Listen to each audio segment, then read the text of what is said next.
네, 안녕하세요. 민현기라고 합니다. 인터넷으로 활동할 때는 블로그 주소로 많이 소개해서 핑크잉크라고 알려져 있기도 하고, 저 개인적으로도 그렇게 불리는 걸 좋아하긴 하지만 그래도 정식 소개는 민현기란 이름으로 소개를 해야 할 것 같고요. 처음에는 여러분들이 혹시 아시는지 모르겠는데 디바이스마트라고 하는 쇼핑몰이 있어요. 그 디바이스마트라는 쇼핑몰을 운영하는 회사가 엔텔엑스라는 회사인데, 엔텔엑스라는 회사에서 연구소장으로 첫 경력을 시작했습니다. 학교에서는 제어공학을 전공을 했고요. 그리고 그 후에 이제 수술용 로봇 회사, 복강경 수술용 로봇 회사에서 제어 엔지니어 및 로보틱스 엔지니어로 활동을 했고, 그때부터 딥러닝이랑 로봇이랑 로스랑 많이 사용을 했던 것 같습니다. 지금은 매우 작은 회사이긴 한데 핑크랩이라는 회사도 운영하고 있고, 또 지금 로스 관련된 또 AI 로봇이라는 키워드로 긴 호흡의 교육 과정도 함께 하고 있습니다. 그 회사가 매출이 지금은 한 500억 되는 회사인데, 제가 처음 입사할 때는 이제 100억이 막 넘어갔던 단계였고, 쇼핑몰을 운영하는 회사였거든요. 그래서 쇼핑몰 운영하는 직원분들은 많고, 그 다음에 마케팅 분들도 많고, 이제 그 회사 대표님이 당시에 로봇만 연구하는 연구팀을 한번 만들고 싶어 했었어요. 근데 이제 만들어 보면 좀 실패하거나 뭔가 좀 성과가 안 좋거나 그러다 보니까 일하는 사람들이 좀 위축되거나 해서 박사급으로, 당시 제가 이제 학위를 받았었으니까 박사급으로 다른 회사에서 너무 오랜 경력을 쌓으면 그 회사의 토대가 쇼핑몰이니까 이제 호흡이 좀 안 맞을 거라고 생각하셨는지, 이제 제가 지원 메일을 보내고 한 2번 정도 만나고 연구소장으로 첫 경력을 시작했습니다. 생긴 연도나 매출 규모로 보면 스타트업이라고, 지금 분위기에서 스타트업이라고 정의 내리긴 좀 어려운데, 그 회사의 그 팀이 하던 일은 스타트업이라고 봐도 될 것 같아요. 이제 되게 고맙게도 첫 경력을 흔히 말하는 직원, 사원으로 시작한 게 아니라 연구소장으로 시작해서 참 고맙긴 한데, 당시 이제 쇼핑몰을 운영하는 거니까 굉장히 많은 경우의 수의 로봇들을 다뤘거든요. 근데 이제 그거보다는 한 몇 년 일해 보다 보니 좀 깊이 있는 연구 활동을 하고 싶은 거예요. 그래서 연구소장이란 타이틀을 내려놓고 이제 일반 연구원으로 다시 지원을 했는데, 그때 지원하는 목표가 뭐 어떤 회사를 가고 싶다가 아니라 좀 깊이 있는 연구 활동을 하고 싶다라고 해서 두 번째 회사를 선택하게 되었습니다. 근데 저는 확실히 그러니까 그 첫 회사가 연구원들이 활동하기에 좋은 회사예요. 그런데 이제 당시 저는 이제 대학원도 좀 졸업하기도 했었고, 또 주변 사람들하고 대화하거나 할 때 내가 이루어낸 어떤 연구 성과를 같이 대화도 하고 싶은데, 그런 면에서 좀 아쉬웠었습니다. 첫 회사가 2011년 1월이고요. 두 번째 회사가 2015년일 거예요. 제 블로그의 첫 글이 2007년이에요. 이제 그 전에 홈페이지를 만들어서 처음으로 글을 올린 건 2001년쯤 됩니다. 근데 그때는 글을 쓰겠다라는 게 중요한 게 아니라 내가 홈페이지를 만들어 보고 싶다가 더 중요했었거든요. 그래서 2001년, 2002년 그때쯤에 내 손으로 홈페이지를 만들고 게시판도 달아보고 뭐 그러는 게 좀 유행이 있었어요. 그래서 그걸 나도 따라 했던 거죠. 그래서 실컷 적어놓고 나니까 일단은 내 손으로 만들었으니까 디자인도 안 예쁘고 기능도 뻑하면 에러가 나고, 그런데 또 만들어는 놨으니까 누군가가 와서 좀 읽어는 봐줬으면 좋겠고, 뭐 이러는 와중에 티스토리라고, 그때 당시 이제 다음에서, 지금 카카오지만 다음에서 운영하는 블로그가 있었는데 그냥 그게 예뻐 보이고 해서 가입을 했죠. 그리고 2007년부터 글을 작성했는데, 그때는 제가 뭐였냐면 박사과정이었어요. 지금은 유튜브나 뭐 여러 가지 플랫폼을 통해서, 인터넷을 통해서 각종 자료를 우리는 되게 쉽게 이제 얻을 수 있는데, 2007년만 해도 수업에 관련된 보조 자료를 얻을 방법이 참 어려웠습니다. 그러니까 예를 들면 수업을 하면 주 교재를 선택하고 부교재를 여러 개를 선택하면 학생들 입장에서는 그걸 다 살 수가 없잖아요. 그래서 수업에 도움이 되는 자료들을 올리고 공유하고 싶었던 거죠. 근데 이제 그것조차도 좀 열악했습니다. 학교 인터넷이 좀 느리기도 했고, 학생들 접근성도 어려웠고, 또 집에서 휴대폰이나 뭐 그때 휴대폰으로 안 됐지만 집에서 작은 노트북으로라도 접속하게 하고 싶었는데, 그게 학교 교내 인터넷으로는 좀 무리가 있으니까 때마침 블로그로 놀고 있다가 블로그에다가 그 수업 자료들을 올리기 시작한 게 시작이었고요. 그 후에는 제가 한 소소한 이야기들, 뭐 어떨 때는 프라모델 만들었어요도 올리기도 하고, 또 어떨 때는 공부한 거 올리기도 하고, 어떨 때는 논문을 쓰다가 파편들이 있거든요. 논문을 쓰면 논문에 기록하지 못한 파편들이 있어요. 그런 거 버리기 아까우니까 블로그에 올리고, 뭐 그렇게 해서 지금까지 오게 된 것 같아요. 그게 궁금해 하실 줄은 몰랐는데, 아마 이제 핑크 윙크라는 단어와 이제 나의 외모가 어울리지 않으니까 쟤 왜 저런 거지 하실 수 있죠. 근데 이제 처음에 그걸 정할 때는, 아이디를 정할 때는, 혹시 이 말을 지금 듣는 분들은 아시는지 모르겠는데, 아주 예전에, 그러니까 1990년대에 인터넷보다도, 인터넷은 거의 뭐 쓰는 사람이 없었고, 통신이라는 게 있었어요. 하이텔, 네, 나우누리, 뭐 천리안, 이런 것들이 있었는데, 지금 휴대폰이랑 똑같이 그 대리점에 방문해서 가입을 해야 했거든요. 근데 이제 재밌다 하길래, 한 달에 몇천 원밖에 안 한다길래, 이제 그거 이제 부모님 허락을 얻어서, 중학교 때였어요. 얻어서 이제 가입하러 갔는데, 아이디라는 걸 적어야 되는 거예요. 근데 그 자리에서 못 적은 거예요. 너무 고민이 돼서. 그래서 이제 집에 돌아와서 진짜 한 이틀 계속 고민한 거예요. 연습장에다가 계속 이름 써보고, 왜냐면 내 이름은 내가 못 정했는데 이 이름은 되게 예쁘게 적고 싶은 거예요. 예, 뭐 좋아하는, 그때 당시 좋아하는 뭐 연예인 이름 적어도 보고, 그다음에 뭐 영화 배우 이름도 적어보고 그랬는데, 잠결에 새벽쯤에 잠결에 갑자기 핑크윙크가 떠올랐어요. 아무 이유 없이. 그래서 그 후로 그냥 그걸 썼습니다. 일단은 지필부터 얘기를 하면, 로스2 그 책을 펴내기 전에도 로스트 관련된 단편적인 강의들을 해왔죠. 특강 형태로. 뭐 보통은 한 3일, 일주일 정도. 그러니까 이제 저는 로스1 강의도 많이 하고 로스2 강의도 지금 많이 하는 것 같아요. 근데 항상 해보면 그런 단기 과정들은 언제나 기초를 다룰 수밖에 없거든요. 근데 따라 해보세요 하고 이제 그 수업 듣는 분들 뒤로 가서 이제 모니터를 이렇게 쳐다보면 어디서 다들 막혀 있냐면, 명령을 입력하는 곳이 어딘지도 모르는 거예요. 그러니까 터미널을 처음 만난 거예요. 우분투를 처음 만나고 터미널을 처음 만나서 내가 이 명령을 어디다 입력해야 되는지, 심지어는 내가 다운로드 받은 파일은 어디에 있는 건지, 뭐 이런 것도 모르는 상태인 거예요. 훌륭한 책도 많이 있지만 문득 다른 사람들이 안 다뤄주는 되게 앞부분의 기초를 다룰 필요가 있겠다고 생각을 한 거예요. 그러니까 스텝 바이 스텝으로 글을 안 읽고 그림만 따라해도 대충은 명령을 입력하고 결과를 볼 수 있는, 그렇게 하고 나면 이제 인터넷이든 뭐 유튜브나 다른 좋은 책을 보고 학습하는 데 도움이 되겠다.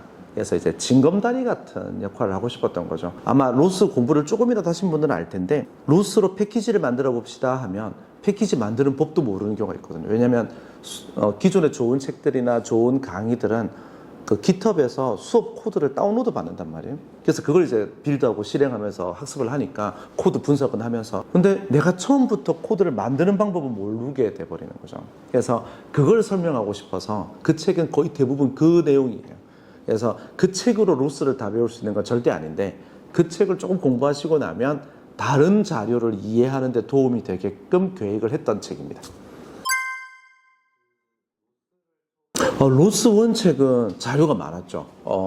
커뮤니티 활동 하시는 분들이 활발하게 자료를 올려놓고 있었어요. 그리고 로스2에서는 그런 분들이 많이 줄어 있는데, 로스1 시절에는 자기의 PT 자료나 이런 PDF 자료들을 많이들 공유하셨습니다. 그래서 이제 그런 자료를 잘 정리하면서도 공부가 좀 됐었죠. 그래서 저 역시도 로스1을 수업할 때는 그런 자료들 뭐 잘 참조하고, 또 나만의 스타일로 또 자료도 만들어지고 해서 로스1 때는 책을 만들어야지라는 생각을 한 적이 없었어요. 근데 이제 로스2로 딱 바뀌면서 로스1 한 분들은 로스2를 되게 쉽게 접근할 수 있는데, 처음부터 로스2 한 분들은 그 로스1 자료가, 그 로스1처럼 만들어진 자료가 없으니까 접근이 어려웠던 것 같아요. 그래서 이제 집필도 하고 뭐 강의도 하게 된 것 같아요. 사실 저는 조금 다르게 생각하는데요. 그러니까 로스1 때는 예외 상황들이 많았던 것 같아요. 그러니까 공식적인 자료를 따라 해도 잘 안 되는 경우, 그다음에 각종 로봇 회사들이 경쟁적으로 자기 로봇을 홍보, 사용, 교육하는 목적으로 만들어진 자료들 이런 것들이 많았던 것 같아요. 근데 이제 로스2는 뭐가 하나 좋아졌냐면 공식 홈페이지에 튜토리얼 문서가 잘 되어 있습니다.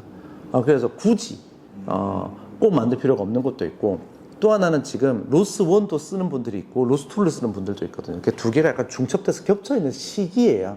그러다 보니까 로스2의 유저들은 이미 로스를 아는 분들인 거예요. 그러니까 로스1 때는 로스를 처음 접근해서 자료가 많이 필요했고 그 니즈들이 있으니까 자료들이 많아졌고, 근데 그분들이 로스2 활동을 하고 있는 거죠. 연구 활동이나 개발 활동을. 그러니까 이분들 입장에서는 로스2 기초 자료가 사실 필요 없는 분들이 많은 거예요. 그래서 활발하게 안 만들어지는 것도 있고, 또 하나는 이게 이제 기술이 항상 이렇게 피크를 때렸다가 살짝 안정화되는 시기가 필요한데, 로스1이 처음 나와서 막 이슈를 끌 때는 로스면 뭐가 다 되는 줄 알았던 거예요. 막연하게. 근데 해봤더니 그건 그냥 도구일 뿐인 거죠. 그걸 이용해서 개발을 하면 좀 편한 무언가가 있는 거지, 그걸 이용했다가 로봇이 갑자기 막 잘 도는 게 아니거든요. 근데 이제 초반에는 그런 환상을 가지고 접근하는 분들이 있어요. 뭐 예를 들면 파이썬 공부하면 딥러닝 잘해? 이렇게 오는 거랑 똑같은 거죠. 근데 해봤더니 아니네, 공부를 또 해야 되네 해서 놀래서 그냥 관두신 분들도 있어요. 그래서 로스2는 그게 약간 정리된 타이밍이라고 보시면 됩니다. 그래서 자료가 많이 없다고 느낄 수도 있는데, 또 하나는 약간 네거티브하게 들릴 수도 있는데, 현재 우리나라에서 로봇 그리고 로스를 강의하시는 기관들 중에 로스1 때부터 시작하신 로스1 강의하시는 분들이 되게 많아요. 근데 이분들이 아마 바빠서이겠지만 로스2로 아직 옮기시지 않으셨어요. 그건 제가 되게 안타깝게 생각하는데, 그래서 로스트를, 왜냐면 공부를 해야, 연구를 해야, 교재도 연구하는 대상이거든요. 그러니까 연구를 해야 교재도 나오고 강의 콘텐츠가 나오는데, 로스1만으로도 여전히 강의할 때가 많고 바쁘기도 하고, 그러니까 기존에 로스1 강의하시는 분들이 아직 로스트로 갈아타지 않은 거죠. 그래서 로스1을 배우고 싶은 니즈는 제가 볼 때 굉장히 많은데, 그걸 받쳐주는 강의 컨텐츠, 강의를 제공하는 기관들이 생각보다, 로스2를 배울, 강의해주는 곳이 생각보다 작아진 것 같아요. 요건 일단 지극히 개인적인 의견이란 단서를 달고 이야기를 할게요. 굉장히 좁은 의미의 로보틱스 기술은 크게 변하지 않았습니다. 놀랍게도 10년이라는 긴 시간 동안, 실제로 한 14, 15년 동안 크게 변하지 않았어요. 여전히 그 13, 14년 전에 쓰던 교재가 여전히 사용되고 있고, 그리고 거기에서 그러니까 관절을 움직이는 제어 기술이나 로보틱스 제어 기술들도 여전히 그때 그 기술이 활발하게 사용되고 검색도 되고 그렇습니다. 근데 결정적으로 바뀐 건 한 2개 정도가 있는데, 첫 번째는 뭐냐면 제조 기술이 굉장히 좋아졌어요. 너무 좋아져서 10몇 년 전에는 로봇을 제어하는 기술이 있었다 하더라도 그걸 싸고 많이 공급할 수 있는 제조 기술이 따라오지 못했던 거죠. 근데 지금은 그 제조 기술이 너무 발전해서, 조금 슬프긴 한데 우리나라보다는 중국이 대부분 이제 그런 데서는 각광을 받긴 하는데, 매우 저렴한 가격으로 괜찮은 퀄리티의 하드웨어들이 쏟아져 나오기 시작한 거죠. 뭐 알리 같은 데 조금만 조사해 보시면 가격은 나오잖아요. 그래서 제조 기술이 매우 발전한 게 첫 번째 좀 다른 점이고요. 두 번째는 뭐가 있냐면, 파이썬의 딥러닝 도구 중에 텐서플로우처럼 로봇을 움직이는 소프트웨어 프레임워크, 소프트웨어 구조, 소프트웨어 틀이 되게 좋아졌습니다. 대표적으로 로스 같은 거죠. 그때는 로스를 쓰는 사람이 많지 않았지만 로스도 안정화시키기도 했고, 로봇 하나를 움직이기 위해서 만들어야 되는 소프트웨어 코드의 양이 엄청 많았어요. 근데 지금은 로스를 이용하면 많이 준단 말이에요. 그래서 소프트웨어적인 어떤 발전, 오픈소스를 이용한 되게 커졌고, 그 다음에 또 하나는 제조 기술이 발전했고, 그게 현재 우리가 공부해야 되는 컨셉이 약간 바뀌어야 된다고 제가 생각하는 이유이기도 하고요. 경우의 수가 좀 나눠질 수 있겠는데, 예전에는 로봇들이 단일한 기능을 수행하는데 급급했었어요. 그게 뭐냐면, 세부 요소 기술들은 10년 전이나 지금이나 크게 변하지 않았어요. 뭐 모터의 제어 기술이나 로봇 팔의 어떤 기구적인 동작을 해석하는 기술이나 이런 것들은 크게 변하지 않았는데 그 시절 로봇들은 뭐냐면 그냥 이 포인트에서 이 포인트로 막 이렇게 잡고 놓고 이런 것들의 반복성 기능 혹은 CCTV 같은 것처럼 돼서 주변을 관찰하다가 이상한 거 있으면 콕 찍어주는 기능 뭐 이렇게 매우 기능 위주의 구현들이 많았던 것 같아요. 근데 이제 지금은 뭐가 바뀌었냐면 아까 말씀드렸듯이 제조 기술도 좋아지고 소프트웨어 프레임워크도 좋아지고 더불어서 이제 컴퓨팅 파워도 좋아졌잖아요. CPU나 GPU의 능력도 좋아지니까 이제는 그런 요소 기술들이 하나로 이어져서 시나리오를 행동할 수 있는 상태로 바뀐 것 같아요. 이렇게 이 교실을 순찰을 하다가 이상한 게 보이면 다가가서 사진도 찍고 기록도 남기고 뭐 이런 행동들의 조합 그걸 시나리오라고 한다면 그런 시나리오 구현들이 편해진 것 같아요. 그래서 요소의 기술들은 많이 변하지 않았다. 물론 이제는 로봇 하는 분들도 딥러닝을 많이 하기 때문에 그 딥러닝이라는 요소를 많이 변했지만 근데 지금은 오히려 로봇이 뭘 할 수 있지를 생각해도 되는 시기가 된 것 같아요. 예전에는 내가 뭐 하는 기술은 예를 들면 얘가 공중에서 자기 자세를 잘 유지하는 거예요. 프로펠러를 막 군데군데 달아가지고 드론처럼 이렇게 기울이면 싹 올라오고 이렇게 기울이면 싹 올라와요. 요거 할 줄 알게 됐으니까 이걸로 뭐 하지? 를 고민하던 시절이었다면 지금은 이제 막연히 공중에 싹 떠서 이렇게 가다가 문서가 있으면 살짝 글을 읽고 싹 도망갔으면 좋겠다. 그러면 그걸 로봇으로 되나? 이걸 고민해도 되는 시절이 된 것 같아요. 그래서 시나리오를 고민하는 시대로 바뀌어가는 것 같아요. 일단은 근본적으로는 코딩 역량을 좀 갖춘다고 가정을 하고요. 그건 이제 멀티로 항상 코딩의 능력은 자기가 스스로 가져간다고 보고 로봇은 좀 달라요. 로봇은 좀 특이한데 내가 딥러닝을 공부하고 싶어. 그럼 되게 명쾌합니다. 그럼 딥러닝 책을 사든 뭐 유튜브를 좀 짧게라도 보면 머릿속에서 먼저 뭐 하고 뭐 공부하고 뭐 돈 조금 더 내서 저 좋은 강의인 것 같아 저걸 듣고 이렇게 강의 단위로 생각해 볼 수 있거든요. 근데 로봇은 그렇게 과목 단위로 상상하기가 되게 어렵습니다. 그게 좀 어떻게 보면 당연한 이야기인데 로봇이 가지고 있는 기술적 요소들이 너무 다양하기 때문이거든요. 그래서 제가 이제 자주 추천하는 방식은 뭐냐면 본인이 만들고 싶은 로봇을 먼저 상상해 보라는 거야. 예를 들면 뭐 배송 로봇, 뭐 서빙 로봇, 그러니까 뭐 스타워즈에 나오는 그런 로봇이 아니라 실생활에 있을 법한 뉴스에서 한번 본 듯한 그런 로봇 중에 하나를 상상을 해놓고 이 상태에서 본인이 그 상태에서 이 로봇을 만든다면 나 뭐 하면 좋을까? 본인의 모습을 또 상상해 보는 거예요. 나 기계 설계할래. 그럼 되게 심플해져요. 기계 설계할 줄 아는 로봇을 설계할 줄 아는 기계 설계 인지니어가 되겠다 그러면 배워야 될 과목들이 딱 줄이 서 있거든요. 근데 소프트웨어로 바꾸게 되면 기능들을 구현하는 노력들을 해봐야 돼요. 그러니까 얘가 주행은 어떻게 하는 거지? 여기에 있는 모터들이 있는데 그건 어떻게 다뤄야 하는 거지? 카메라가 있는데 영상을 보면서 주행하고 싶은데 이제 이런 생각들이 들기 시작해야 됩니다.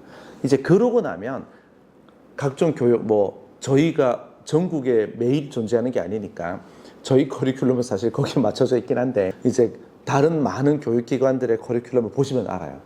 내가 이걸 상상했는데 이걸 만들 수 있는 커리큘럼인지를 이제 조금씩 들여다보려고 노력을 하면 하나씩 매칭이 되는 거죠. 그러니까 뭐부터 공부할까요? 라는 말은 로봇 소프트웨어 엔지니어한테는 어울리지 않습니다. 오히려 상상해야 될 건 무슨 로봇을 만들어 볼까요?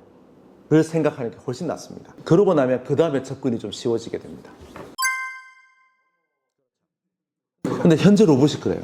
놀랍게도 기계 설계하자 그럼 심플하잖아요. 전기회로 만들어보자 심플해요. 근데 로봇을 만들어보자는 심플하지 않습니다. 왜냐하면 로봇 자체가 전혀 심플하지 않기 때문이거든요. 상상력이 필요합니다. 이런 전공별로 몇 개만 예를 들어보면 내가 로봇 전공이라는 말은 좀 애매해요. 왜냐하면 로봇 학과를 가도 이제 기계도 배우고 회로도 배우고 그러거든요. 그러니까 학과의 이름 말고 진짜 나의 특기 현 시점, 그러니까 공부를 했더라도 특기는 있는 거니까 현 시점에 내 특기가 기계 설계 쪽이었는데 나 로봇 하고 싶어. 근데 기계 설계인데 로봇 기계 설계할래. 그러면 심플하니까 넘어가면 되는 거고, 기계 설계를 잘 했고 전공을 했지만 로봇 소프트웨어를 하겠다 라고 하면 저는 거기서도 장점이 생긴다고 봐요.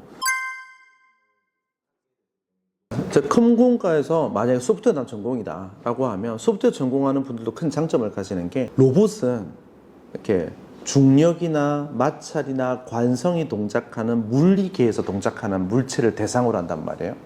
그래서 기계 설계하는 분들은 기계 전공하는 분들은 기계적인 이해가 있으니까 좋은데 소프트웨어만 하신 분들은 예를 들면 얘가 이렇게 운전하고 가다가 멈춰 이러면 바로 안 멈춰요. 멈추면 까딱 이런단 말이에요. 요런 거에 대한 이해가 좀 필요합니다. 근데 대신에 소프트웨어적인 기초가 탄탄하잖아요.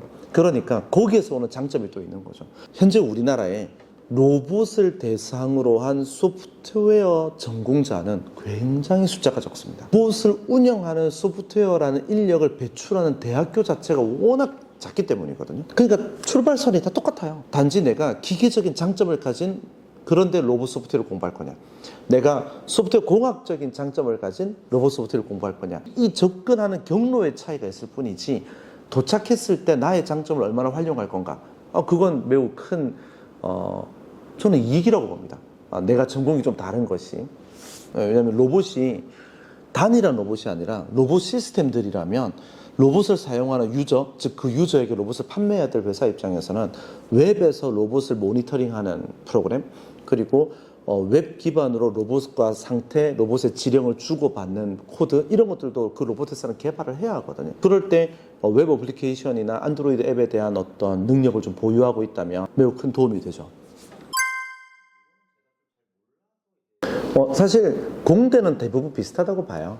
그리고 메카트로닉스 같은 경우도 제가 뭐 요즘까지는 체크 안 해봤는데 대체로 기계와 전기와 제어가 융합되어 있는 경우거든요. 그게 이제 메카트로닉스의 그 약자이죠.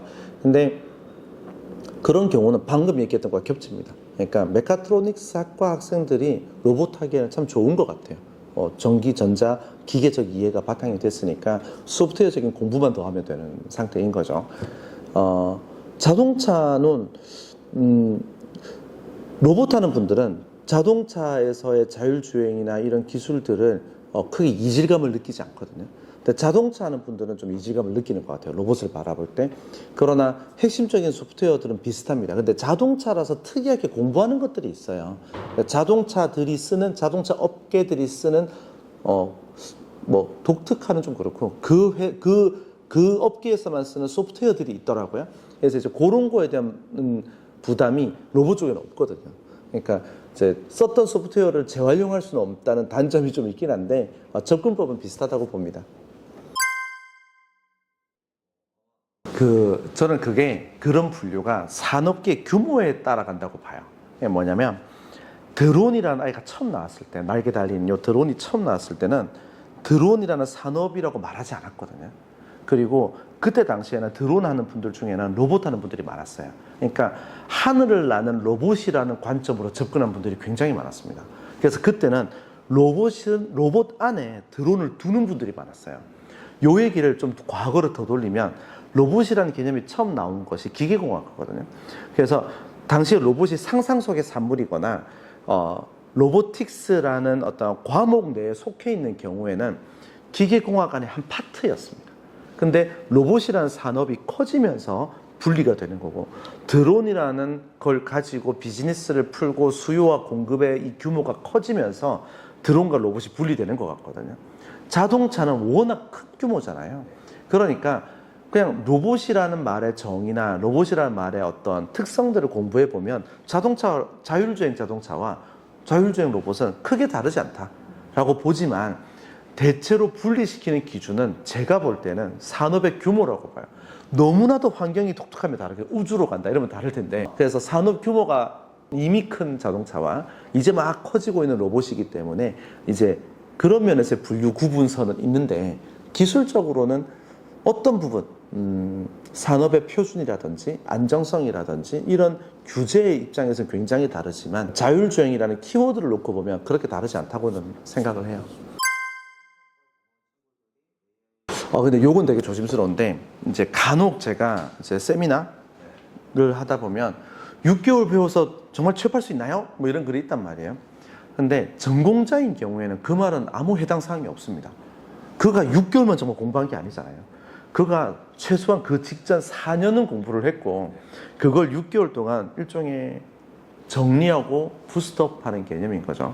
근데 여기 이제 적용이 안 되는 게 비전공이신 분들 같아요. 이제 문과, 자연과학 이런 쪽, 또 통상 이제 공부를 놓으신 분들도 있잖아요. 그분들도 이제 전공 과목이지만 전공 학과지만 놓았다고 치면 비전공인 거죠. 그럼 비전공인 분들은 6개월 만에 가능하냐? 자, 요거는 우리가 그냥 솔직히 이야기를 하면 노력이 필요하죠. 그러니까 우리는 비전공이신 분들도 접근할 수 있게끔 문을 열어놨어요. 근데 문이 열려 있다고 아무나 그 문을 넘어갈 수 있는 건 아니거든요. 본인이 6개월 동안에 엄청 많은 노력을 해야 합니다. 제 기억 속에는 정말 아무런 관계없는 비전공이신데 되게 취업 잘하신 분들이 있거든요. 근데 그분들이 머릿속에 강하게 남아있다는 것은 그 반대분들도 굉장히 많다는 이야기예요. 진입해 재밌을 것 같아서 내 적성인 것 같아서 왔지만 좀 안 되신 분들도 있죠. 고생하신 분들도 있고. 그래서 비전공자도 가능하냐? 여러분들 하기에 달려있다. 물론 우리가 비전공이신 분들도 할 수 있게끔 많은 장치들을 준비했어요. 우리 조교님도 계시고 커리큘럼도 언제나 기초부터 시작하려고 노력을 해왔죠. 하지만 그걸 옆자리에 앉은 비전공자처럼 같이 시간을 투자해서는 아마 좀 힘들지 않을까 생각합니다. 그 정도면 연구 중심의 스타트업 가도 되겠는데요. 네, 중소기업보다 훨씬 연구개발 중심의 회사를 가도 되고. 근데 기초 용어를 그냥 사전처럼 이렇게 읽어서 외운 거와 본인이 우리가 제시하는 여러 과정과 프로젝트를 완수해가면서 피부로 느낀 경우는 좀 다르죠. 말하는 느낌이 다르니까. 영어 공부할 때 단어장과 실전 영어가 다르죠. 그렇죠. 예. 근데 이제 그렇게 저희가 준비하고 있는 여러 프로젝트들이 또 그런 걸 강화하기 위한 목적이니까 그렇게 프로젝트를 좀 하다 보면 아, 이게 그 뜻이구나. 그때 배웠던 게 이거구나를 좀 피부로 느끼실 거예요. 그렇게 한번 느낀 사람들이 뱉는 말들은 무게감이 다르다고 저는 믿습니다. 일단은 답변할 수 있는 것들을 먼저 하면 로봇을 공부하거나 제어 전공자로서 로봇을 다루거나 한 게 대학원 때부터였고, 그리고 나서 업력을 지금 한 5년 됐단 말이에요. 박사과정 마치고. 그러면 대충 따져도 한 20년은 넘어가는 경력인 거죠. 근데 해가 지나갈수록 명쾌하게 답변을 점점 하기 어려운 단어가 하나 있다면 로봇인 것 같아요. 누가 저한테 로봇이 뭔가요? 하고 물으면 박사과정 때는 막 이렇게 열정에 차가지고 막 이겁니다 하고 막, 근데 시간이 지날수록 글쎄요 이렇게 돼 가는 것 같아요. 그게 로봇이라는 이 단어가 주는 이미지가 사람마다 조금씩 다르거든요. 그러니까 단지 영화만 보는 사람, 상상만 하는 사람, 이런 사람들 전공은 그가 무슨 회사에 다니냐에 따라서 로봇을 물어보면 다 달라요. 어떤 분들은 자동으로 뭐 하는 거니까 냉장고도 로봇이야 라고 하는 분들이 있고, 어떤 분들은 움직이지 않으면 로봇이 아니야 라고 하는 분들도 있고, 어떤 분들은 지능이 있어야지. 그럼 세상에 로봇은 없는 거예요. 지능 달린 로봇이 이제 막 나오려고 하고 있는 중이니까. 그래서 로봇은 다 달라요. 저는 오히려 요즘에는 뭘 생각하냐면, 내가 공부하거나 내가 어떤 길을 가거나 혹은 뭘 개발해야 하는 거지, 이게 막연하다면 로봇이라는 단어 앞에다가 다른 단어 하나를 더 두라고 권합니다. 예를 들면 배송 로봇, 서빙 로봇, 라면 끓이는 로봇, 닭 튀기는 로봇, 이렇게 앞에다가 수식을 하는 무언가 하나를 더 두고 그 다음에 상상을 해보면 이제 자기 적성에 맞춰서 분야를 정할 수 있다고 봐요. 그러니까 나는 라면, 제 꿈이 딴 얘기인데 제 꿈이 통일이 되면 개마고원에 라면집 차리는 거예요. 난 서울에 있고요. 난 서울에 있고 원격으로. 원격으로 라면. 왜냐면 우리나라 사람들이 그 통일되면 개마고원을 등산을 안 할 리가 없거든요. 그러면 그 등산을 이렇게 가다가 그 꼭대기에서 라면집이 하나 있으면 얼마나, 저는 2만 원이라도 산다고 봐요. 이제 원격으로 양팔 로봇이 막 라면 끓이고 있는 거죠. 근데 이제 다시 돌아오면 그런 라면 끓이는 로봇을 만들어야겠다. 내가 소프트웨어를 짜야겠다. 라고 하면 이제 명쾌해집니다. 양팔 로봇을 제어할 수 있어야 되고, 그다음에 여기에 국그릇이 있구나. 봉지를 뜯어서 넣어야 되고, 정말로 그렇게 한다면, 그리고 라면을 괴롭혀야 되잖아요. 끓일 때 계속 쉴 새 없이 이렇게 들었다 놨다 해줘야 되고, 라면 없는데 젓가락만 들고 있으면 이상하잖아요. 라면을 라면인 줄 인식하고 들었다 놨다 해주고, 넘칠 것 같은 불 조절 좀 하고, 그다음에 사람 표정 보고 어제 성질 나빠 보이니까 꼬들꼬들한 거 좋은 거 하는가 보다 하고 얼른 부어서 주고, 이렇게 기능들을 상상할 수 있게 되는 거죠. 그래서 뭐 로봇은 현재 막연합니다. 로봇을 막연해서 그 앞에 범위를 줄이는 단어 하나를 더 붙이시면 아마 상상하기 좋아질 거예요.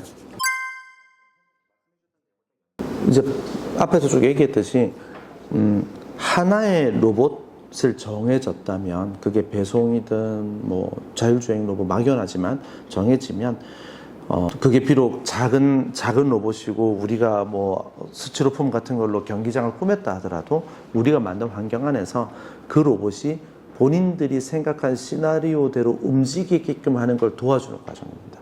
내가 물류 로봇을 만들어서 여기서 물건 집어서 저기 갖다 놓는 그런 로봇을 내 손으로 한번 다 해보겠다.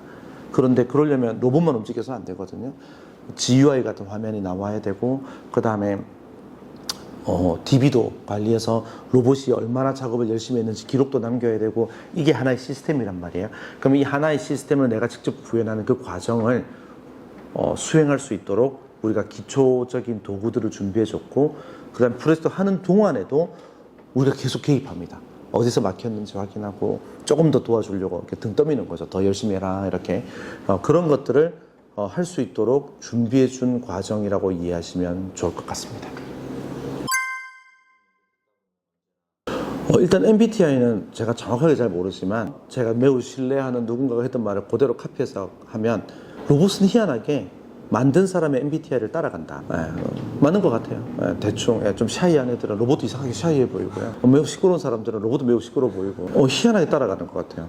심지어는 뭘 해도, 딥러닝을 해도 좀 되게 외향적인 사람들은 딥러닝 그 모델도 그런 것 같아요. 약간 그냥 느낌적인 느낌이지만, 로봇을 누가 할까요? 보다는 한 번쯤 내가 만들고 싶은데, 만들 수 있는 게 많잖아요. 가구를 만들 수도 있고, 전자부품을 만들 수도 있고. 내가 만들고 싶은데, 그 만들고 싶은 게 어떤 독립된 외형이고, 그리고 거기에 어떤 소프트웨어적인 작업을 내가 직접 해보고 싶다 그러면 대부분 다 로봇입니다. 그러니까 누가 로봇을 하나요? 라고 말을 하면, 여건과 환경과 그때 어떤 타이밍의 문제로 각자의 분야에서 일을 하는 것이지, 그 분야가 정해지지 않았을 때는 여기에 바퀴가 달렸고 카메라가 있고, 그러면 내가 손 이렇게 착각 하면은 씩 하고 움직이고, 착각하면 따라오고, 이런 거 나도 해볼까? 재밌겠는데? 라는 생각이 들면 대체로 그는 로봇 하기에 적합한 분입니다.